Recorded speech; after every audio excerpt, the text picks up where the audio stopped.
Salah satu prinsip yang gue pegang yaitu buat terlihat sederhana tapi punya banyak duit. Dan nyatanya ini adalah salah satu strategi yang oke banget nih buat saving money.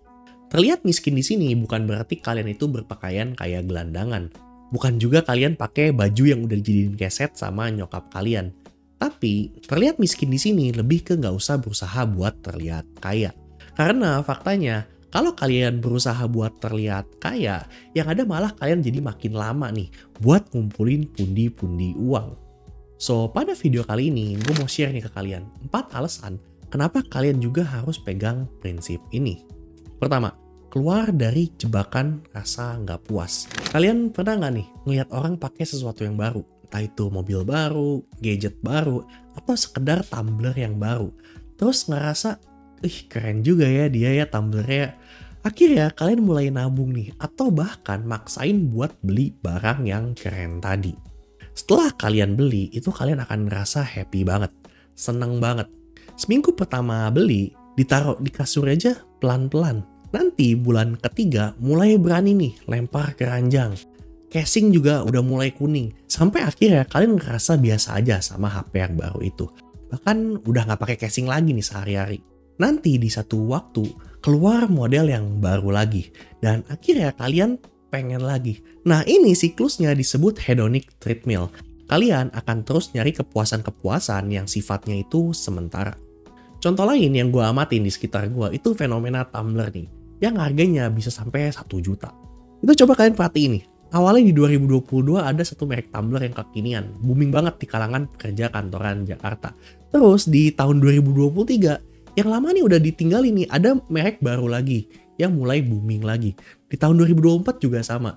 So di sini poinnya, kalian harus bisa keluar nih dari jebakan merasa nggak puas ini. Karena kalau udah terperangkap, nggak akan ada habisnya. Kalian akan ngikutin nih, beli tumbler kekinian di 2025, nanti di 2026, pasti ada model baru lagi. Gak akan ada endingnya. 2. Kehilangan freedom of choice. Oke, kalau tadi kita bahas pengeluaran yang gak terlalu besar, sekarang gue mau bahas sesuatu yang bisa bikin kalian kehilangan kebebasan. Contoh yang paling gampang, kalian ngeliat nih, teman kalian ada yang beli mobil. Terus ngerasa enak juga ya, dia gak perlu kepanasan ke kantor, kalau hujan juga gak kehujanan. Akhirnya karena ngerasa kayaknya enak juga punya mobil, kalian mulai mutusin buat nyicil mobil yang cicilannya itu hampir 30% dari gaji kalian. Karena kalian udah punya tanggungan nih 30% dari gaji setiap bulan, akhirnya kalian jadi nggak punya kebebasan. Kebebasan buat keluar dari kerjaan, kebebasan buat career break, atau opportunity yang lain. At the end pasti kepikiran, gimana ya kalau nanti gue nggak bisa bayar cicilan. Selain kebebasan, kalian juga akan kehilangan kesempatan. Sebelum punya cicilan, kalian nih bisa nabung misalnya 4 juta setiap bulan. Tapi karena ada cicilan, akhirnya setiap bulan nggak bisa nabung.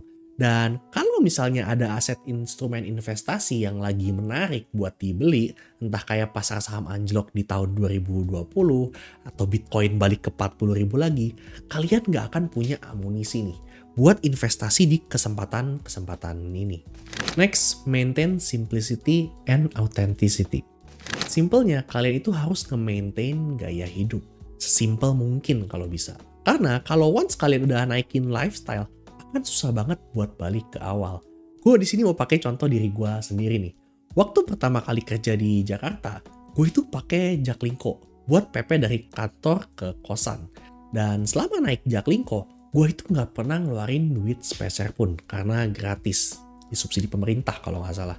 Tapi nggak enak naik Jaklingko, gue harus bangun 1,5 jam lebih awal.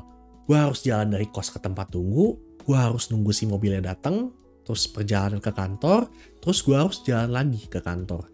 1,5 tahun kemudian, gue itu lagi nyiapin IELTS di sekitar bulan Oktober 2023. Gue jadi sering tidur malam nih karena harus belajar. Akhirnya gue mulai nyoba naik Grab atau Gojek nih, karena bisa bangun 30-40 menit lebih awal. Setelah IELTS gue selesai, gue mau coba balik naik Jaklingko lagi. Tapi ternyata gue itu udah terlalu nyaman nih buat naik Gojek pergi ke kantor. Di sini poinnya, kalian itu bakalan susah banget buat downgrade lifestyle. So akan lebih wise kalau udah maintain gaya hidup dari awal itu sesimpel mungkin. Nah, kalau lifestyle kalian itu naik, nanti efeknya income sama expense kalian itu saling kejar-kejaran. Gapnya nggak nambah gede. Padahal kita tahu ya, semakin besar gap antara income dan expense, maka semakin besar juga kebebasan dan kesempatan yang kita milikin. Terakhir, dijauhin dari orang yang muka dua. Pernah nggak di sekitar kalian, ada satu orang yang banyak duit, terus akhirnya banyak orang yang ngerubungin dia. Pura-pura jadi temennya lah, jadi tiba-tiba sering datang main lah. Di sini nggak cuma pertemanan nih kasusnya, percintaan juga nih. Kalian cowok-cowok yang suka show off, pengen kelihatan keren, kelihatan kaya, itu nanti perempuan yang deketin kalian, mereka suka sama rekening kalian. Akhirnya, nanti kalian tuh jadi susah sendiri nih, buat ngebedain mana orang yang benar-benar tulus ke kalian, sama orang-orang yang mau manfaatin kalian. Selain orang yang muka dua, secara nggak langsung, kalian juga ngurangin resiko buat dijahatin sama orang. Logikanya gini, kalian pernah denger kan, outfit nasabah prioritas BCA yang pakai kaos kutang sederhana, bawa kresek hitam atau kardus Indomie, tapi isinya duit. Waktu dia OTW ke bank, itu orang-orang jahat atau jambret juga males ngelakuin aksinya. Ngapain gue ngejambret itu kresek hitam? Jangan-jangan isi cuma nasi uduk gitu kan. Tapi sebaliknya, kalau nasabah ini pengen kelihatan banyak duitnya nggak dikresek tapi dipegang, yang ada nih orang pasti jadi target kejahatan nih. So at the end, gue mau rangkumin nih. Ternyata keuntungan yang kalian dapetin dari terlihat sederhana, itu banyak banget. Terutama keuntungan buat jangka panjang kalian. Nggak ada salahnya nurunin ego nih, demi masa depan yang lebih cerah. Orang percaya diri yang kalian temuin di jalan itu biasanya disebabin sama dua faktor.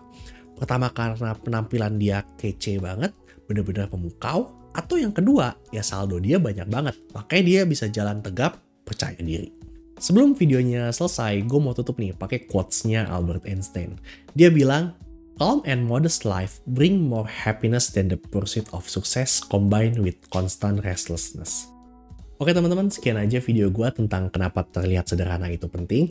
Jangan lupa like video ini kalau menurut kalian bermanfaat. Dan kalau kalian ada saran atau pendapat lain, boleh banget buat share di kolom komentar buat kita diskusi bareng. Cus!